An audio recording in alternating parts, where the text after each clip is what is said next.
नमो वज्रायणं नमो लोये संविसाहुणम् ओंकारं बिन्दुसंयुक्तं नित्यं ध्यायन्ति योगिनः कामदं मोक्षदं काराय नमो नमः अविरल शब्द घनों प्रक्षालित सकल भूत मुनि विरूपासित तीर्थां सरस्वती हरतु नो दुरितान् अज्ञानतिमिरान्धानां ज्ञानाञ्जनशलाकया चक्षुरुन्मिलितं येन तस्मै श्रीगुरुवे नमः।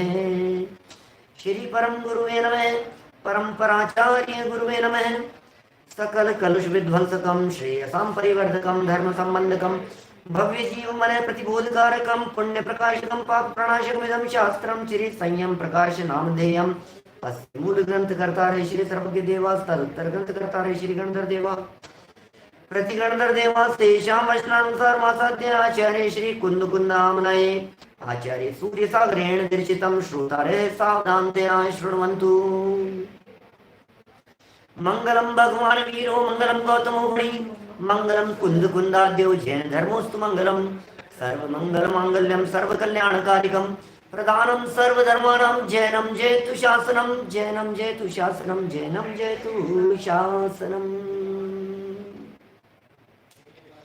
संयम प्रकाश नामक ये ग्रंथ है आचार्य सूर्य सागर जी द्वारा लिखी गई यह रचना और यहाँ सम्यक दर्शन के संदर्भ में चर्चाएं चल रही थी। आखिर क्या है सम्यक दर्शन, सम्यक दर्शन के कितने प्रकार के भेद हैं।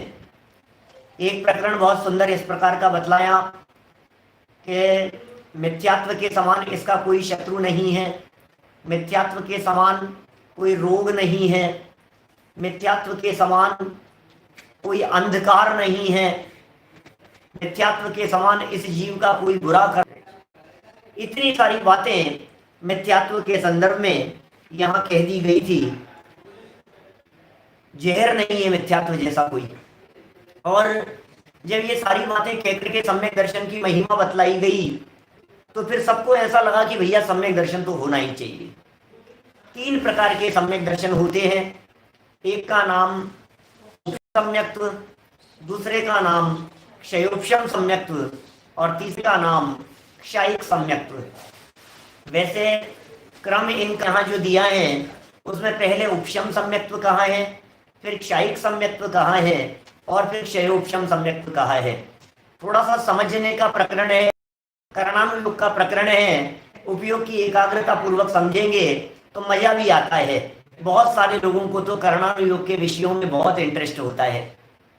बड़े सुंदर सुंदर विषय हैं, प्रकरण हैं। आपको ये जो ग्रंथ है संयम प्रकाश, इसमें चारों अनुयोगों का रसास्वादन होगा। देखिए, उपशम सम्यक्त्व को दो प्रकार का बतलाया। थोड़ी बहुत कल जो चर्चा की थी उसे वापस रिपीट कर रहा हूं जिससे आपके दिलो दिमाग में वो बातें तरोताजा हो जाए।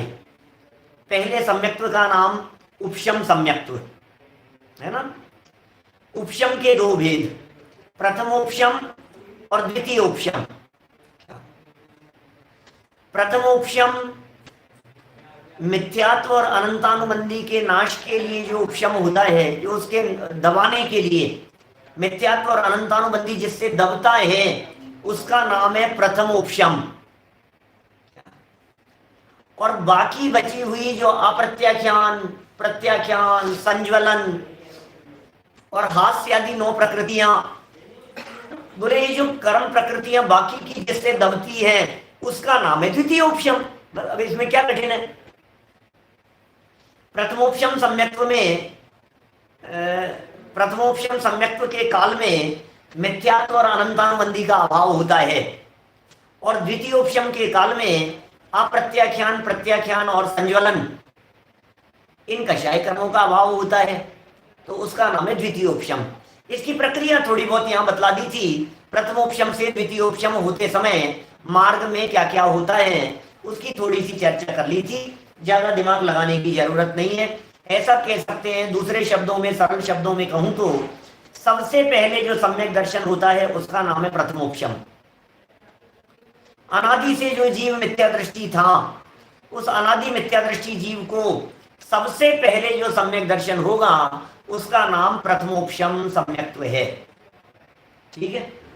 फिर वो प्रथमोपशम सम्यक तो क्षयोपशम में बदल जाता है, बीच में ही नीचे भी गिर सकता है, वापस मिथ्यात्व में भी आ सकता है, और क्षयोपशम सम्यक्त्व क्षायिक सम्यक्त्व में कन्वर्ट हो सकता है। आज हम यहाँ चर्चा कर रहे हैं आपके बीच में क्षायिक सम्यक्त्व के संदर्भ में थोड़ी चर्चा करेंगे क्षयोपशम के बारे में, और फिर उसके बाद में आपको हम बतलाएंगे चल मल अगाढ़ दोष के संदर्भ में। वो भी बड़ी सुंदर चर्चा है, चल मल अगाढ़ दोष।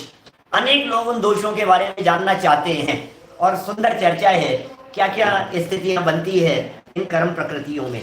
देखिए क्षायिक सम्यक तो पेज नंबर है 15 है, 15 नंबर पेज पर देखिए।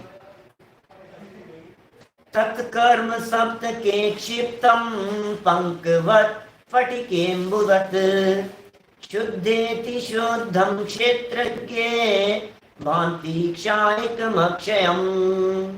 अनागार धर्मामृत पृष्ठ 126 से ये प्रकरण लिया है। मैं आपको अनागार धर्मामृत के बारे में बतला दूं। ये जो अनागार धर्मामृत है, इस ग्रंथ की रचना पंडित आशाधर जी के माध्यम से हुई है। वर्तमान समय से लेकर 1000 वर्ष पुराने हैं ये विद्वान पंडित आशाधर जी। लगभग 1000 वर्ष पुराना काल है आशाधर जी का। यदि प्राचीन विद्वानों और पंडितों की परंपरा का विचार किया जाए और प्राचीन से प्राचीन विद्वानों को तलाशा जाए, तो उसमें सबसे प्राचीन यदि अपन गिनती करेंगे तो उनमें आशाधर जी का नाम आता है। कितने पुराने विद्वान हैं, बहुत हद तक संभव है। कहीं कहीं ऐसा भी कहा जाता है, विशेषकर दादा कहते हैं, छोटे दादा, कि अमृत चंद्राचार्य के गृहस्थ दशा में गुरु हुआ करते थे, लेकिन कुछ अन्य प्रमाणों से यह बात सिद्ध होती है कि ये उनके गुरु नहीं थे। इस तरह की बात भी सिद्ध होती है। खैर जो भी है स्थिति, बहुत अच्छे विद्वान थे और बहुत सुंदर इनके माध्यम से अनागार धर्मामृत और सागार धर्मामृत ऐसे 2 ग्रंथों की रचना इनके माध्यम से हुई है। देखिए जरा इसमें क्या कहते हैं क्षायिक सम्यक्त्व के संदर्भ में। जब कल हमने उपशम सम्यक्त्व के बारे में बात कही थी, तो आपको एक बात कही थी, कर्म प्रकृतियों का उपशम का अर्थ है दब जाना। कर्म प्रकृतियां दब गई तो वो कहलाता है उपशम। ठीक है, दब गई। अब कह रहे हैं वे जो कर्म प्रकृतियां थी जिनका नाम था मिथ्यात्व और अनंतानुबंधी, वे जब हो जाती है नष्ट तो कहलाता है क्षायिक। एक का नाम है उपशम, एक का नाम है क्षायिक। हमारे यहाँ किशनगढ़ में मेरे दोनों 2 साले हैं, तिलक और एक अरिहंत। एक के बेटे का नाम उपशम है और एक के बेटे का नाम क्षायिक है। उपशम और क्षायिक, देखो क्या कह रहे हैं यहाँ, क्षायिक सम्यक्त्व के संदर्भ में चर्चा कर रहे हैं। देखिए कर्म भूमिज मनुष्य के केवली व श्रुत केवली के निकट दर्शन।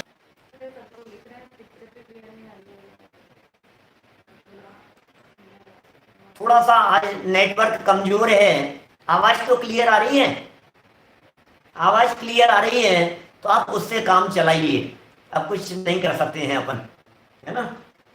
कर्म भूमिज मनुष्य के केवली व श्रुत केवली के निकट दर्शन मोहनी की 3, दर्शन मोहनी के 3 टुकड़े हैं, उनके क्षय और अनंतानुबंधी।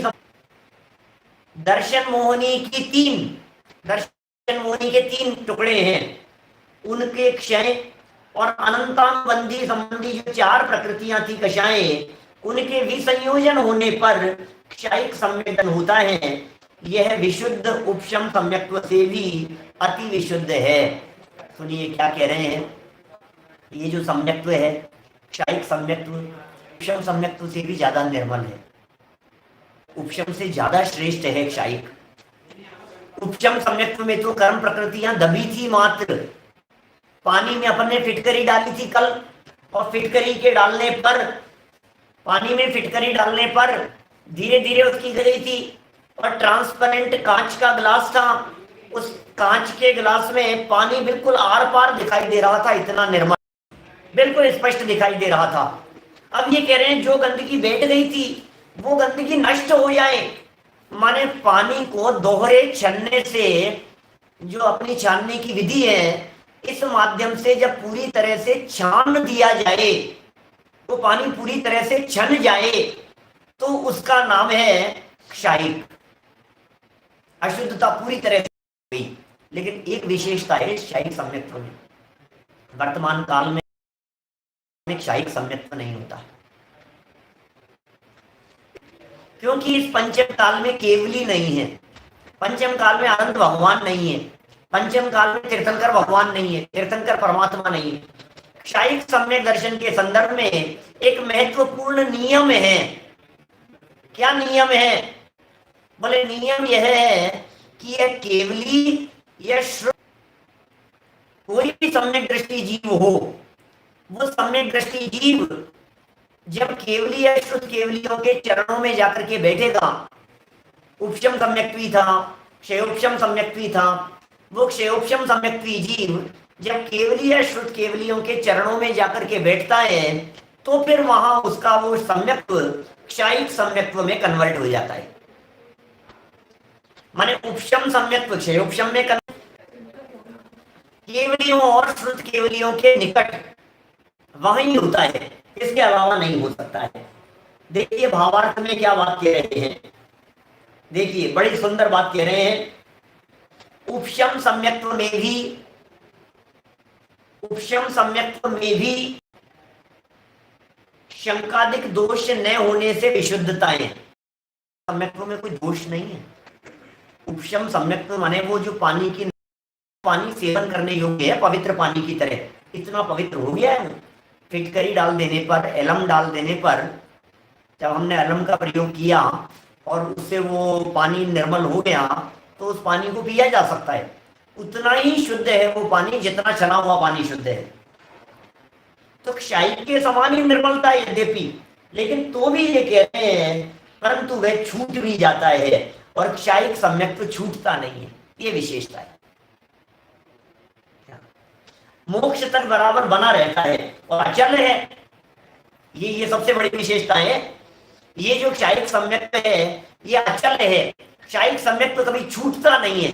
क्षायिक सम्यक्त्व एक बार यदि हो गया तो फिर अनंत काल में कभी भी छूटेगा नहीं। क्षायिक सम्यक्त्व तो सिद्ध भगवान के भी होता है। हमें सम्यक्त्व सुनने मात्र से ऐसा लगता है जैसे हमारे आपके किसी के कोई क्षायिक सम्यक दृष्टि, रामचंद्र जी क्षायिक सम्यक दृष्टि थे, भरत जी क्षायिक सम्यक दृष्टि थे, बाहुबली क्षायिक सम्यक दृष्टि थे, भरत बाहुबली क्षायिक सम्यक दृष्टि होकर के लड़ लिए आपस में। तो हमें ऐसे लगता है क्षायिक सम्यक्त्व का मतलब कोई ऐसे गृहस्थ लोग, अरे नहीं भाई, गृहस्थों से ऊपर उठ करके मुनि भी क्षायिक सम्यक दृष्टि होते हैं, और ऊपर उठ करके ऊपर चलने वाले, श्रेणी चढ़ने वाले अरहंत भगवान भी क्षायिक सम्यक दृष्टि होते हैं। और अरहंत ही नहीं, जो सिद्ध बन जाते हैं, भगवान बन जाते हैं, वे भी क्षायिक सम्यक दृष्टि होते हैं। आज मुझे आपके सामने के कोई भी कमेंट लिखे हुए नहीं आ रहे हैं, मेरे को यहाँ मेरी स्क्रीन में बंद है आज, पता नहीं क्यों, इसलिए आप लोगों के कोई भी कमेंट, कोई भी प्रश्न में पढ़ नहीं पाऊंगा। देखिए लेकिन अलगार धर्मामृत में ही इसी के संदर्भ में आगे क्या बात कह रहे हैं। ये क्षायिक सम्यक्त्व छूटता नहीं है, मोक्ष तक बराबर बना रहता है और अचल है, कहा भी है।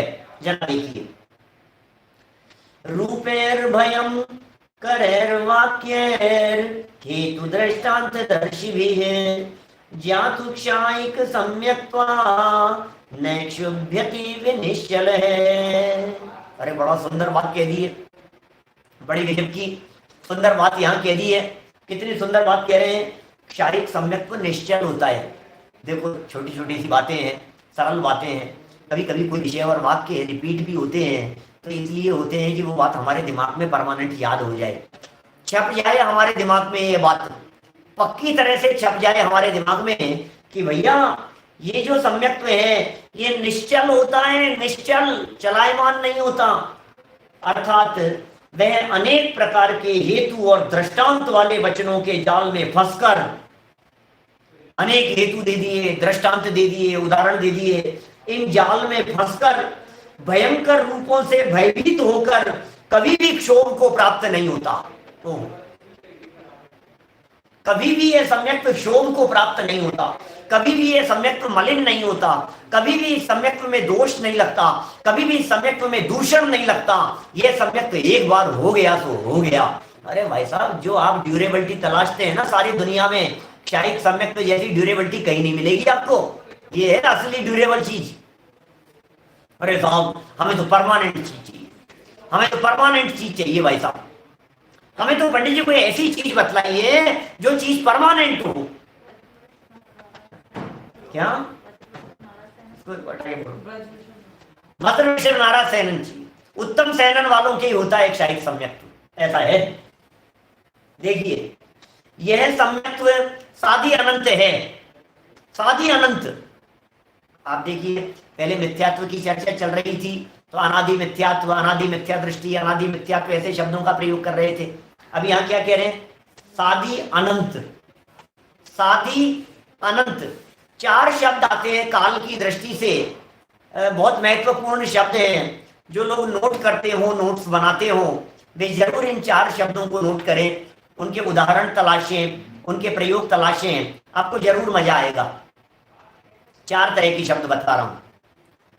एक है अनादि अनंत। पहला शब्द क्या है? अनादि अनंत। जो अनादि काल से है और जो अनंत काल तक रहेगा, उसका नाम है अनादि अनंत। कोई एग्जाम्पल बतलाओ जरा डॉक्टर साहब, क्या एग्जाम्पल होंगे?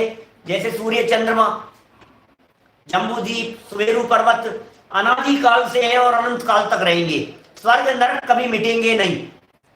अनादि अनंत पहला प्रकार हो गया। पॉइंट नंबर 2, अनादि शांत। अनादि शांत, अनादि से तो था लेकिन जिसका अंत हो गया। बोले ये क्या है अनादि शांत? बोले भव्य जीवों का मिथ्यात्व। क्या? ये मिथ्यात्व अनादि से था लेकिन अंत हो जाएगा। मति श्रुत ज्ञान अनादि से तो है, लेकिन जब हमें केवल ज्ञान हो जाएगा तो इनका अंत हो जाएगा। संसार दशा अनादि से तो है लेकिन अंत हो जाएगा इसका। इसका नाम है अनादि शांत। दो हो गई बात।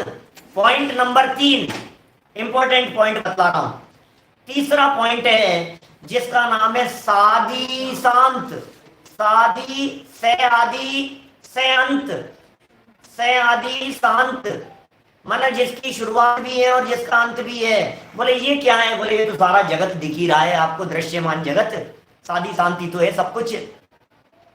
मनुष्य, त्रियंश दशा, नार की दशा, टेबल, कुर्सी, मकान, जमीन, जायदाद, दुकान, ये सब क्या है?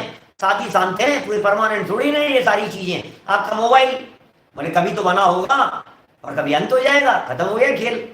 बिल्डिंग बनाई है, ऑफिस बनाया है, खत्म हो जाएगा। तो शुरुआत भी है, नष्ट भी हो जाएगा। नथिंग इज परमानेंट, कुछ भी परमानेंट नहीं है यहाँ पर, इस जगह पर, इस दुनिया में। जम किंची भी उपन्नम तस् विनाशो हवे। इसका नाम क्या? तीसरा पॉइंट क्या कहा? सादी शांत, सादी शांत, सादी शांत, 3 हो गए। अब चौथा, सादी अनंत। चौथा पॉइंट क्या है? सादी अनंत, माने शुरुआत तो है लेकिन अंत नहीं होगा उसका। जिस क्षायिक सम्यक्त्व की हम बात कर रहे हैं यहां से, ये क्षायिक सम्यक्त्व शुरुआत तो है लेकिन इसका कभी अंत नहीं होता। ये अनंत काल तक इस जीव के साथ बना रहता है। देखिए जरा क्या कह रहे हैं। यह सम्यक्त्व सादी अनंत है, अर्थात होने के पीछे कभी नहीं छूटता। अच्छा, इसकी उत्कृष्ट स्थिति कितनी होगी? स्थिति मतलब टाइम पीरियड। सम्यक्त्व का मैक्सिमम टाइम पीरियड कितना है? मैक्सिमम टाइम पीरियड अनंत है, फिर मैक्सिमम का क्या सवाल है?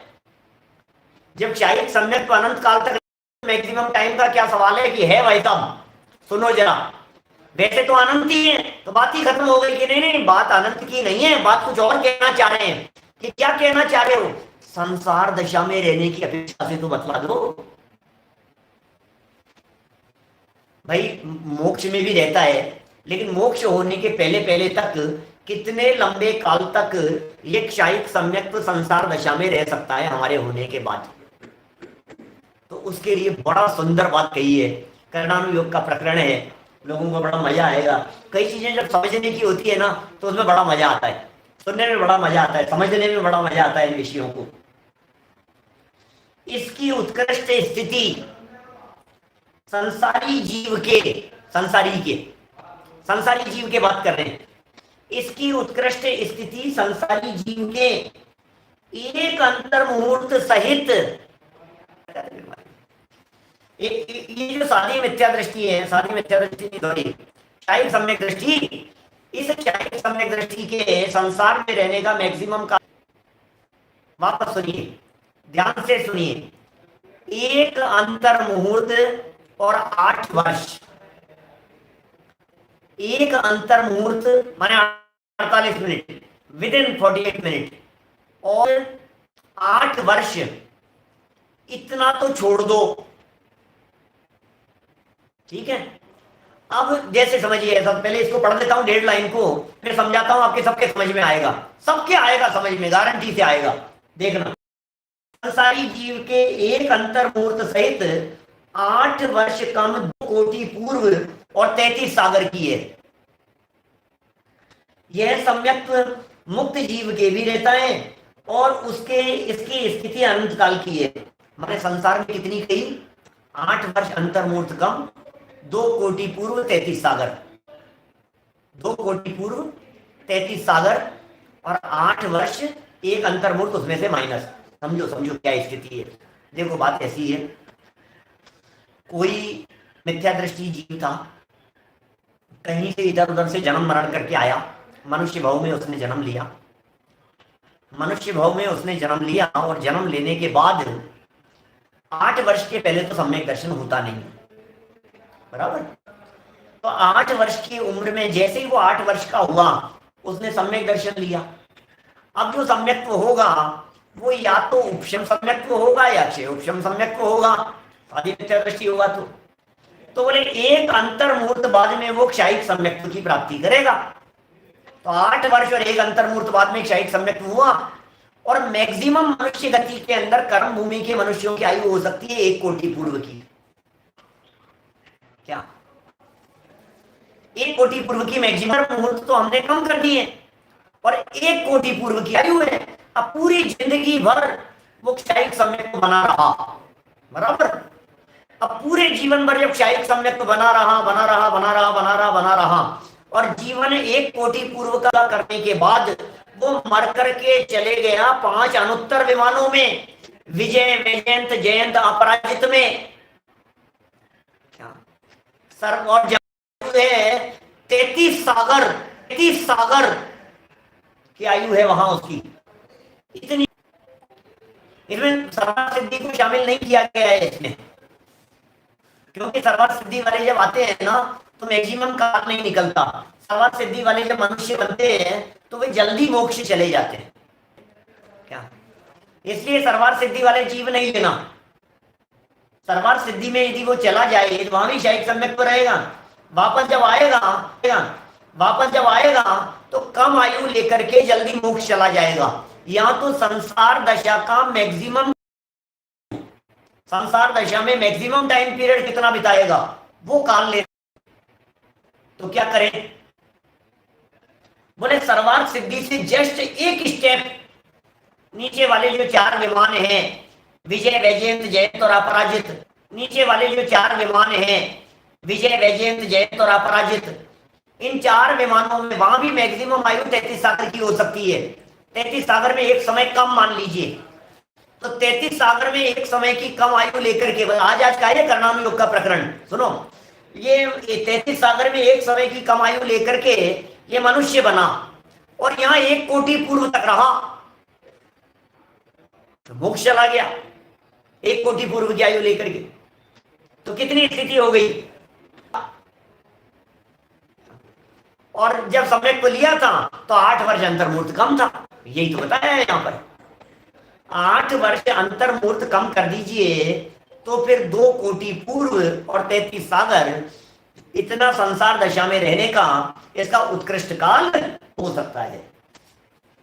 और यदि संसार दशा की अपेक्षा से बात नहीं करें तो फिर तो इनका उत्कृष्ट काल अनंत काल का कहा गया है। इस तरह से एक क्षायिक सम्यक्त्व की चर्चा अपनी यहाँ संपन्न हुई। चलिए आगे बढ़ते हैं। देखिए आप क्षय उपशम सम्यक्त्व के बारे में कुछ बात कर ले रहे। क्षय उपशम सम्यक्त्व क्या होता है?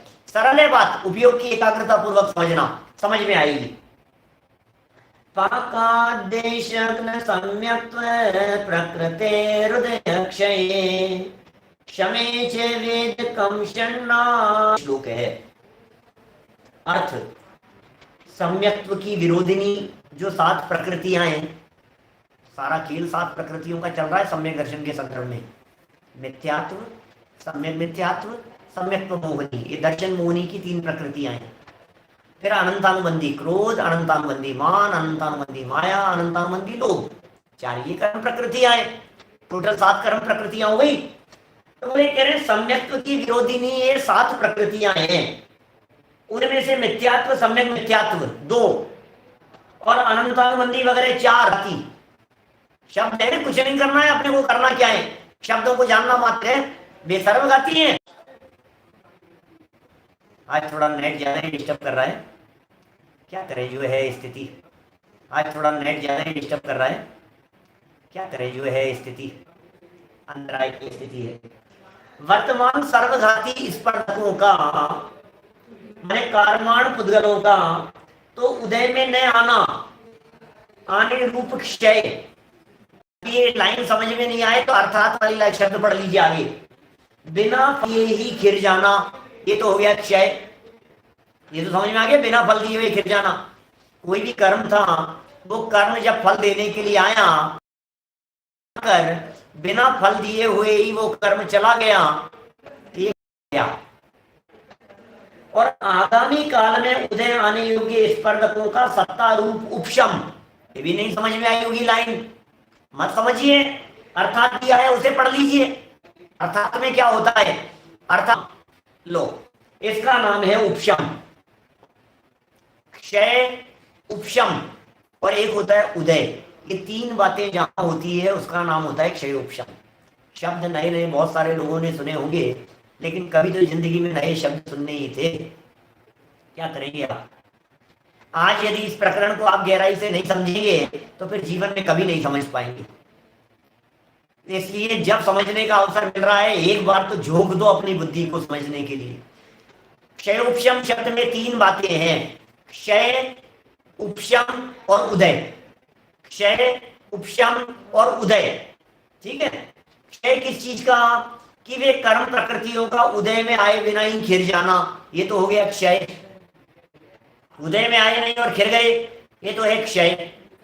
और भविष्य में जो जहां थे कर्म उदय में आने वाले, वे आ नहीं आए अभी, उनको वहीं रोक दिया, इसका नाम है उपशम। फ्यूचर में जो आने वाले हैं ना, अरे क्या होता है कभी कभी भविष्य में आने वाले कर्म कभी कभी जल्दी उदय में आ जाते हैं उछल करके एकदम, तो उनको वहां के वहीं रोक दिया, इसका नाम है उपशम। और कह रहे हैं तीसरी बात ध्यान की बात है, दिमाग लगाना नहीं है, जो जैसा कहा है वैसा समझ लेना है, इसका नाम क्षय उपशम सम्यक है। इसको वेदक सम्यक तो भी कहते हैं, इस क्षय उपशम सम्यक को। यह चल मल और अगाढ़ रूप होता है। अब थोड़ा सा ये प्रकरण इंटरेस्टिंग है, थोड़ा समझने योग्य भी है और मजेदार भी है। चल मल अगाढ़ दोष क्या होते हैं, सुने होंगे बहुत सारे लोगों ने पहले कभी। चल मल अगाढ़ दोष सुनते हैं तो बड़ा अटपटा सा लगता है। सम्यक दृष्टि जीव के जीवन में भी इस प्रकार के दोष हो जाते हैं, क्या हो जाते हैं, क्या हो गया, लेकिन दोष लगने नहीं चाहिए ना। सम्यक तो वही अच्छा है ना जो निर्दोष हो। आप क्या चाहते हैं, सदोष सम्यक दर्शन हो, ये तो ठीक नहीं है। हमारे जो भी सम्यक हो वह निर्दोष सम्यक होना चाहिए। देखिए यहाँ अनगार धर्मामृत अध्याय 2 57, 58, 59, 60 और 61 ये 5 श्लोक यहाँ प्रस्तुत कर दिए हैं इस संबंध में। चल मल अगाढ़ दोष, अगाढ़ दोष क्या है, मल दोष क्या है, चल दोष क्या है, ये भी शब्द नए नए लग सकते हैं आपको सुनने में। चल, मल और अगाढ़ बोलने में ये सुविधा रहती है। यहां क्रम दिया है अगाढ़ पहले, मल बाद में और चल उसके बाद में। जरा देखिए क्या कह रहे हैं। वृद्ध्यष्टि रिवात्यंत स्थाना कर तले स्थिता स्थाने स्थितं कं प्रमगाढ़ं भेदकं यथा स्वकार्य चेत्यादौ देवोऽयं मेऽन्यकारिते अन्यस्या साविति ब्राह्म्यन् मोहाच्छादोऽपि चेष्टते तदप्यलब्धमाहात्म्यं पाकात् सम्यक् कर्मेत् लसत्कल्लोलमालासु चलं यथा समेप्यन्त शक्तित्वे सर्वेषामर्हतामयं देवोऽस्मै प्रभुरेशोऽस्मा इत्यास्था सुदृशामपि। अरे बड़ी बातें क्या कह रहे हैं इन श्लोकों के माध्यम से, बहुत सरल बातें हैं। अब यहाँ से ये पूरा ग्रंथ सरलता की तरफ बढ़ गया। अब कोई ऐसी जटिल बातें मुझे दूर दूर तक तो दिखाई नहीं दे रही है, कहीं बीच में आएंगी तो आएंगी, लेकिन बड़ा सरल ग्रंथ है और बड़ी सरल चाहिए। सुनिए जरा क्या कह रहे हैं, तात्पर्य कह रहे हैं जैसे वृद्ध पुरुष के हाथ की लकड़ी, सुना है कभी, सुना होगा, चर्चा सुनी होगी कभी। एक वृद्ध व्यक्ति है, बूढ़ा व्यक्ति है, और बूढ़े व्यक्ति के हाथ में लकड़ी है, और हाथ की जो लकड़ी है उस बूढ़े व्यक्ति के हाथ में, वो क्या करता है, थोड़ा वो दूसती है, थोड़ी थोड़ी हिलती है, हिलती है थोड़ी सी ऐसी। तो ये कह रहे इसका नाम है चल रही, चलायमान है, वो चलित हो रही है थोड़ी सी, या अगाढ़ है, गाढ़ी है, ऐसा समझ लो उसे। गाढ़ नहीं है, मजबूती से नहीं है वो, और हिल रही है, अगाढ़ पना है। देखो क्या कह रहे हैं, जैसे वृद्ध व्यक्ति के हाथ की जो लकड़ी है उसे टिका दी कहीं, और अब वो बुजुर्ग है तो लकड़ी कहीं खिसकती तो नहीं है, लेकिन हिलती जरूर है, डगमगाती। उसी प्रकार सम्यक दृष्टि का अपने द्रव्य से बनवाकर प्रतिष्ठित कराए हुए प्रतिबिंब में यह समझना कि यह मेरा है, और जो दूसरे के द्वारा प्रतिष्ठित हो दूसरे का है, ऐसा समझना अगाढ़पना है। अगाढ़ लिखा है, अगाढ़ की चर्चा की है, अन्यत्र इसी चीज, ऐसा समझिए कैसी कैसी बातें, क्या ऐसा हो सकता है, इज इट पॉसिबल? क्या सम्यक दृष्टि जीव, जैसे वेदक सम्यक्त्वी यहाँ कहा गया है, इस सम्यक्त्वी या वेदक सम्यक्त्वी जीव के जीवन में क्या इस प्रकार का अगाढ़ नाम का दोष लग सकता है? गाढ़, गाढ़ माने होता है मजबूत, और अगाढ़ माने मजबूत नहीं हो रहा। क्या समझ में आ रही है?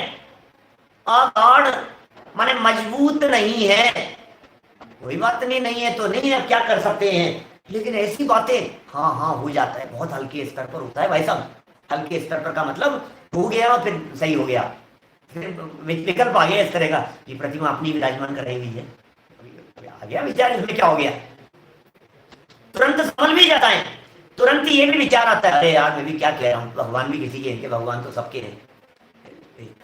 लेकिन श्रद्धा में जो ये विकल्प आ गया है बीच में, ये प्रतिमा हमारी है, ये प्रतिमा हमारी नहीं है, और फिर जो अपने द्वारा विराजमान की गई प्रतिमा हो वहां थोड़े से विशेष भाव लगना, ऐसे ऐसे भाव बन जाते हैं कभी कभी, तो अपने अपने अपने मेरे हाथ से प्रतिष्ठित कराई हुई है, मेरी मेरी विराजमान भी मेरे हाथ से, बच्चों को बतलाता है, साथ में लेकर के आता है, कभी हो जाती है ऐसी चर्चा। फिर साथ में ये भी कह देता है, अरे नहीं नहीं बेटा ऐसा नहीं, अपने नहीं समझना इसे, भगवान तो सबके, इसमें कोई घमंड नहीं करना, बिल्कुल अभिमान नहीं होना चाहिए, ये अपने पराये की ये करने लायक चर्चा नहीं है, ऐसी बात भी बोल देता है। तो इस तरह से अगाढ़पना है, और ये अगाढ़पना माने किंचित दोष, लकड़ी के हल्के से दूजने जैसा, ये अगाढ़पना क्षयोपशम सम्यक्त्व में संभव है, उपशम सम्यक्त्व में नहीं होता, और क्षय सम्यक्त्व में भी नहीं होता। चलिए आगे चलते हैं। जैसे शुद्ध स्वर्ण भी समझा रहे हैं मल के संदर्भ में, क्या कह रहे हैं, जैसे शुद्ध स्वर्ण भी चांदी तांबा वगैरह के मेल से अशुद्ध हो जाता है, प्योर गोल्ड था, शुद्ध है, गोल्ड तो गोल्ड ही है, प्योर गोल्ड में कहाँ मिलावट होती है, गोल्ड में कोई चीज मिलती नहीं है। क्या बात कर रहे हो साहब, हमारे तो बहुत सारे ज्वेलरी वाले लोग हैं जिनके शोरूम है इस तरह के, अरे पंडित जी सब मिलावट हो जाती है, आपको पता ही नहीं है, मिल जाता है, मिल जाता है, अच्छा मिल जाता है, और जब हम मिला हुआ आपके पास हैं तब आप क्या कहते हो, इसमें तो इतना ही शुद्ध सोना है, इसका मतलब वो मिला नहीं है ना, मिलावट में भी मिला नहीं है ना। तो ये कह रहे हैं जैसे अशुद्ध हो जाता है उसी प्रकार में कभी शंकादि दोषों से मलिन हो जाता है, यही इसमें मलिनता है।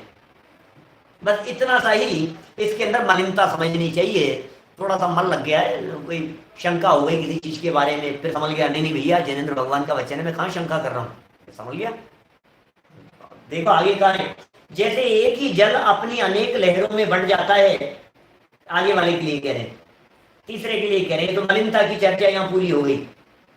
मल तो आप समझ गए, सावधान हो गया, दूषण लग गया फिर सावधान हो गया। जैसे जल अपनी अनेक लहरों में बढ़ जाता है, उसी तरह सर्व तीर्थंकर अनंत शक्ति के धारक हैं। सारे तीर्थंकर समान है, कितना स्पष्ट शब्दों में बात कह रहे हैं, सब तीर्थंकर समान है, कोई छोटे बड़े नहीं है। तीर्थंकरों में कोई महावीर स्वामी कोई महत्वपूर्ण ज्यादा हो या शांतिनाथ भगवान ज्यादा इंपॉर्टेंट हो, ऐसा नहीं है। लेकिन फिर भी तो भी अमुक उपसर्ग के निवारण करने के लिए श्री शांतिनाथ स्वामी की ही पूजन करनी चाहिए, श्री पार्श्वनाथ स्वामी ही विघ्न के हरता है इत्यादि रूप जो वेदक सम्यक दृष्टि के हृदय में विचार होता है, यही चलपना है। अब आप कहेंगे भाई साहब ये क्या बात कर रहे हो, सम्यक दृष्टि की ओर ऐसे विचार हैं, सम्यक दृष्टि के इस प्रकार के विचार, ग्रहित मिथ्या तो जैसा लग रहा है हमारे को। तो अरे भैया सुनो तो सही, बहुत हल्के लेवल पर है, विकल्प आ गया और विकल्प आते ही बदल गया। इसमें क्या हो गया, पानी की तरंगों की तरह लहर उठती है और फिर चली जाती है, और फिर ये लगने लायक थोड़ी ना कह रहे हैं। सम्यक दृष्टि ऐसा मान सकता है, ये बात थोड़ी ना कही जा रही है। सम्यक दृष्टि भी ऐसा कर सकता है, ये थोड़ी ना कह रहे हैं। सम्यक दृष्टि ऐसा कर रहा है तो इसे दोष ही तो कह करके पुकार रहे हैं, इसे मलिनता ही तो कह करके पुकार रहे हैं, इसे अपराध ही तो कहा जा रहा है, इसे अच्छा थोड़ी ना कह रहे हैं। इसके बारे में यही तो कह रहे हैं ना कि अपराध है, ये बात सही नहीं है। और क्या कहेंगे बताइए, सही नहीं है, ये अपराध है, ये गलती है, ये भूल है, यही बात कही जा रही है यहाँ पर। इसलिए किसी भी तरह का भ्रम पालने की जरूरत नहीं है वास्तव में मिथ्यात्व जैसे। और यदि ये चल प्रगाढ़ दो ज्यादा लंबे समय तक रह जाएंगे ना, उपशम सम्यक तो था ही, नीचे गिर करके मिथ्यात्व में आ जाएगा। थोड़ा सा भी यदि दोष की प्रगाढ़ता ज्यादा हो गई, यदि संभला नहीं, तो अभी तो दोष ही लगा था, और इस दोष को यदि उपादेय मान लिया तो मिथ्यात्व में आ जाएगा। दोष को दोष तो तब कहेंगे जब ये जीव दोष जानेगा, जब ये जीव ऐसा मानता है कि इसमें दोष है, तब तक तो वो दोष है। गलती कब तक गलती कहलाएगी, जब मानेगा कि ये गलती है, तब तक तो गलती है। और यदि कोई व्यक्ति ये मान ले कि नहीं नहीं ये तो मैं तो कर सकता, मैं कुछ ठीक कर सकता है तो मैं कर रहा हूं, तो क्या हो गया, बोले मारा जाएगा भाई साहब, मारा जाएगा, मौत हो जाएगी। ये मरने के लिए नहीं है, ये संभलने के लिए, जिन शासन के एक एक वचन संभलने के लिए है। क्या बड़े धोखे हैं इस राह में, बाबूजी संभल के चलना जरा, ये जनागम है भाई साहब, जिस पंथ चले भगवंत वही आचरिए। क्या अनुयोगों को समझना, अनुयोगों की कथन पद्धति को समझना, स्टाइल है, दोष और क्या है। वास्तव में सही बात तो ये है, केवल ज्ञान कम में है, सही बात तो ये, केवल ज्ञानी जानते हैं, हम बतला नहीं सकते हैं। जो उदाहरण दिए अंदर में, तीनों के लिए एग्जाम्पल दे दिए हैं, क्या करें कोई दे ही नहीं।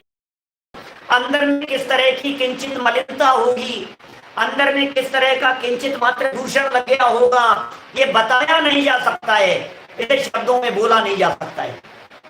देखिए, अथवा ये वेदक सम्यक कुछ की बात कह रहे हैं, अथवा ये वेदक सम्यक कुछ काल रहकर, अर्थात एक अंतर मूर्त से लगाकर 66 सागर तक रहकर नियम से छूट जाता है, इसलिए इसे चल कहते हैं।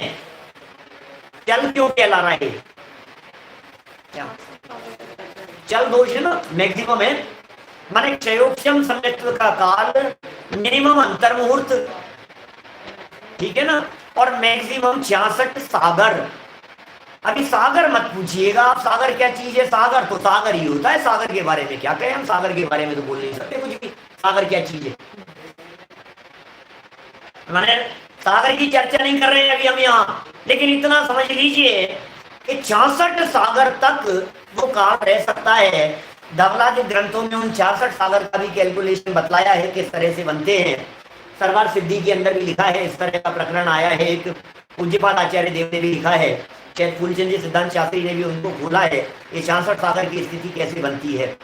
माने यहाँ से जीव 22 सागर की आयु लेकर के ऊपर स्वर्ग में जाए, फिर मनुष्य में आवे, फिर 24 सागर की आयु लेकर के जावे, फिर मनुष्य में आवे, एक बार 20 सागर की आयु लेकर के स्वर्ग में जावे, फिर यहाँ आ जाए और उसमें मनुष्य की स्थिति को कम कर देना। इस तरह से 66 बनते हैं, 20, 22 और 24 सागर देवगति के।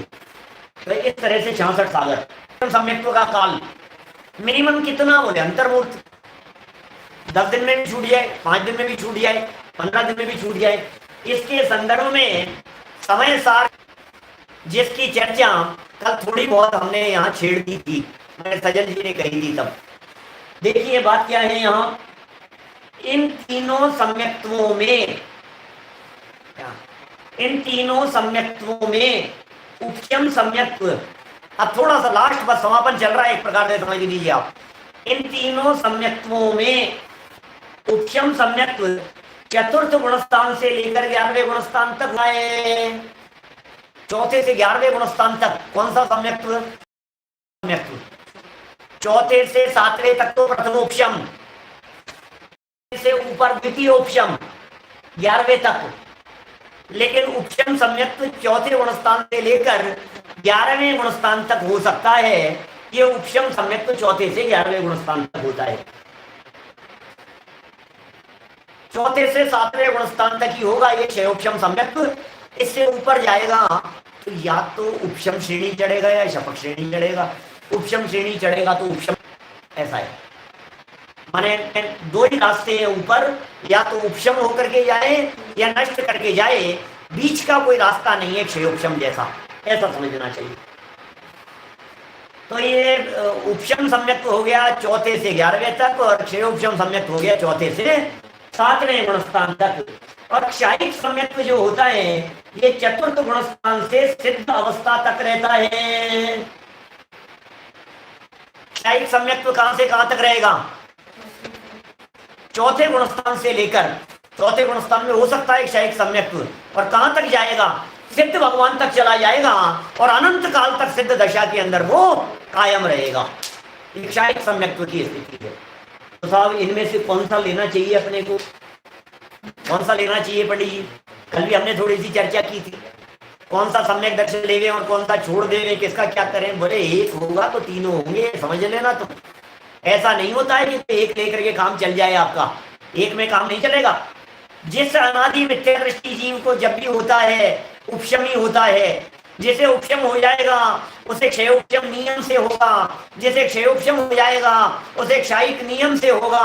काल का अंतराल हो सकता है, समय कम ज्यादा लग सकता है, इसलिए थोड़ी सी सावधानी रखने योग्य बात है। अंतिम वाक्य पढ़ रहा हूं, आज थोड़ा सा इंटरनेट ज्यादा परेशान कर रहा था, इसलिए हम ज्यादा समय नहीं लेंगे। देखिए अंतिम वाक्य क्या है। ये क्षायिक सम्यक्त्व साध्य है, साध्य है, लक्ष्य है, चरम स्थिति है, वहां तक हमारे को पहुंचना है, हमें उस जगह तक जाना है, इसका नाम है क्षायिक सम्यक्त्व। ये तो हो गया साध्य। और शेष दोनों सम्यक्त्व साधक है, साधक है, साधन भी कह सकता हूं मैं। क्षायिक सम्यक्त्व तक पहुंचने के लिए उपशम और क्षयोपशम सम्यक्त्व ये साधन है, इन्हें साधन कहा गया है। और ऐसा कहें, यहाँ जो साधक शब्द का प्रयोग किया है, इसी प्रयोग को यदि देखें तो हम ये कह सकते हैं कि साधक जीवों के ही ये दो सम्यक, बोले उपशम और क्षयोपशम तो साधक जीवों के होंगे। तो इस तरह से यहाँ विषय विवेचन किया गया। आखिर ये सम्यक दर्शन से लाभ क्या है? यदि ये सम्यक दर्शन हमारे जीवन में हो जाएगा तो हमें मिलेगा क्या? इस सम्यक दर्शन के होने पर क्या महत्वपूर्ण बातें होती है? इस सम्यक दर्शन के होने पर क्या क्या चमत्कार होते हैं? इस सम्यक दर्शन के होने पर हमें क्या रिद्धियां मिल जाएगी, क्या निधियां मिल जाएगी, निधियां मिल जाएगी, क्या चीज सिद्ध हो जाएगी सम्यक दर्शन के होने पर, इत्यादि बहुत महत्वपूर्ण बातों की चर्चा कल यथा समय करेंगे। आज की बात को हम यहीं विराम देते हैं। जनवाणी। निज निधि निज में बताई यह अनंत उपकार है, उसके लिए जिन वाणी माँ को वंदना शत बार है, वंदना शत बार है। नौ वर्णों का नमो वैजयंता।